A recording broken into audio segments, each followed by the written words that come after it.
Hello everyone, ये हमारी class 12th की डेमो क्लास है। इसमें हम डिस्कस करेंगे पहला चैप्टर रिलेशंस एंड फंक्शंस। तो बेसिक सा थोड़ा सा कॉन्सेप्ट समझेंगे और एक क्वेश्चन लेंगे, बाकी क्वेश्चंस हम रेगुलर क्लास में करेंगे। तो रिलेशंस होता क्या है, ये होता क्या है। तो रिलेशन के लिए जैसे हम प्रैक्टिकल लाइफ में क्या होता है, दो लोग चाहिए होते हैं किसी भी रिलेशन के लिए, उसी तरह इसमें भी मिनिमम हमें क्या चाहिए होता है, दो एलिमेंट। उसको हम क्या बोलते हैं, एलिमेंट। अब मान लो हमारे पास कोई सेट है ए, इसमें हमारे पास एलिमेंट है 1 2 3। कोई सेट है बी, इसमें एलिमेंट है 4 5 6। तो इनके एलिमेंट्स ऑफ सेट ए का relation element of set B, ये हम इसमें डिस्कस करेंगे। तो अगर मैं कहूं कि every element of set A is related to every element of set B, तो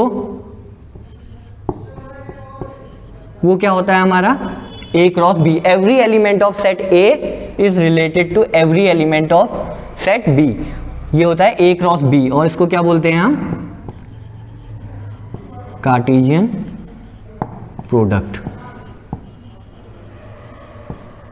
ठीक है, तो ये क्या होगा अगर हम इसको करें तो एलिमेंट ऑफ सेट A1 इसके साथ भी रिलेटेड होगा, इससे भी, इससे भी, इसी तरह ये इससे भी, इससे भी, इससे भी। तो इसको लिख लेते हैं। तो 1 related to 4, 1 related to 5, 1 related to 6, 2 related to 4, 2 related to 5, 2 related to 6, ऐसे ही 3 रिलेटेड टू 4, 3 रिलेटेड टू 5 और 3 रिलेटेड टू 6। तो ये क्या हो गया हमारा total number of possible relations, इसी में से आएगा।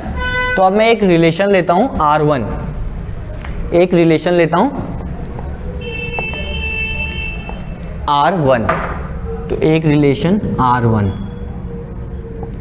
इक्वल टू क्या है हमारा x, y सच डेट क्या है, x is less than y या y is greater than x for all x belongs to set A, y belongs to set B।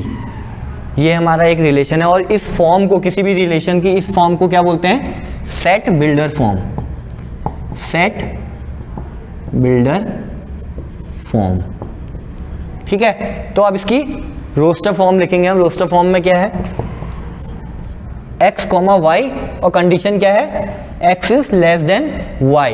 तो 1, पहले 1 को चेक करते हैं, 1, 4 x is less than y, 1, 5, 1, 6, 2, 4, 2, 5, 2, 6, 3, 4, 3, 5 और 3, 6। तो ये हमारा क्या है, रोस्टर फॉर्म इस रिलेशन की। ये हमारे पास कंडीशन है। अब एक चीज हम नोटिस करेंगे, ये हमारे पास सेट ऑफ क्या गया, ऑल पॉसिबल रिलेशंस। देखो every element of set A is related to every element of set B. तो इसको क्या बोलते हैं, इस रिलेशन को हम बोलते हैं यूनिवर्सल रिलेशन। यूनिवर्सल रिलेशन जहां पर क्या होगा, every element of set A related to every element of set B. ठीक है, अब एक दूसरा रिलेशन हम लेते हैं,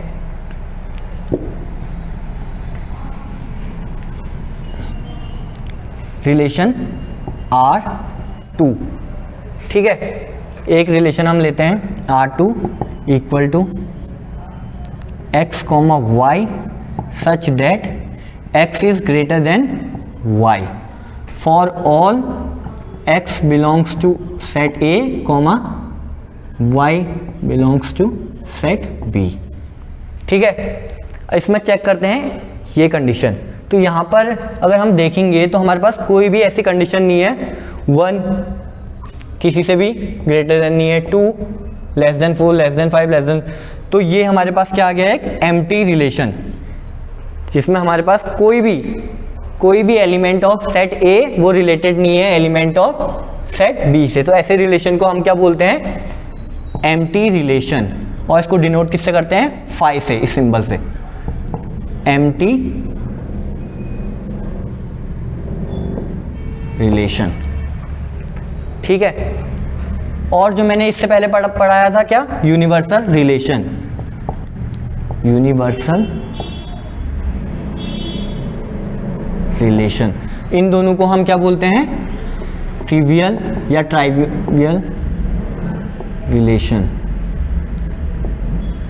इन दोनों को कंबाइन क्या बोलते हैं हम, ट्रिवियल रिलेशन। तो अब मैं एक रिलेशन देता हूं, एक क्वेश्चन करेंगे, उसका हमें क्या लिखना है, रोस्टर फॉर्म लिखेंगे। बाकी जो इसके टाइप्स ऑफ रिलेशंस होते हैं हमारे पास, क्या, आइडेंटिटी रिलेशन, रिफ्लेक्सिव, आइडेंटिटी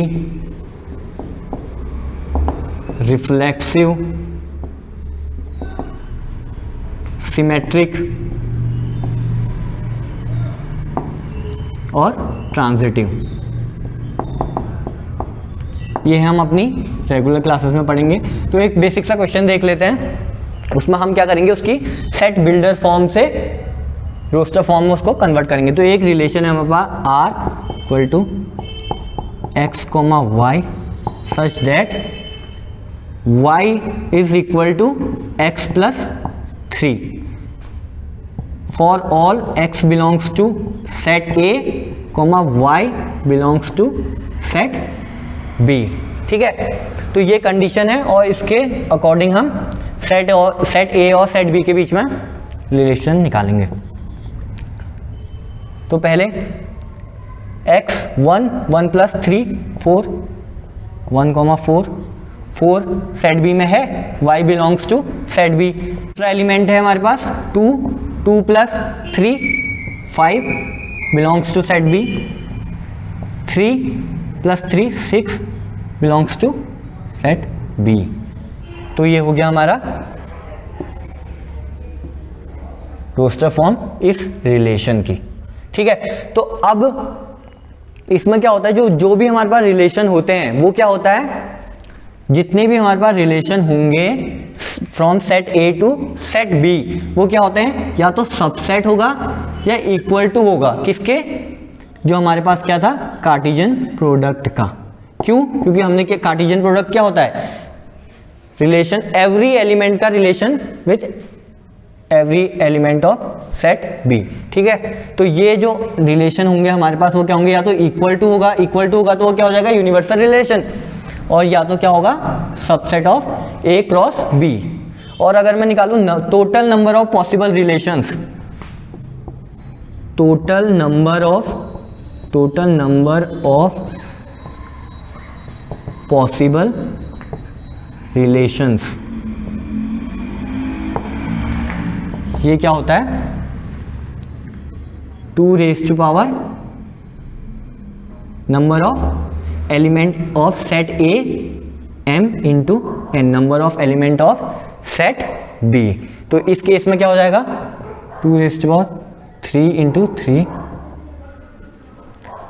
ये हमारे क्या हो जाएंगे, total number of possible relations. तो बाकी हम रेगुलर क्लास में ये पढ़ेंगे और बाकी क्वेश्चन वगैरह करेंगे। Thank you.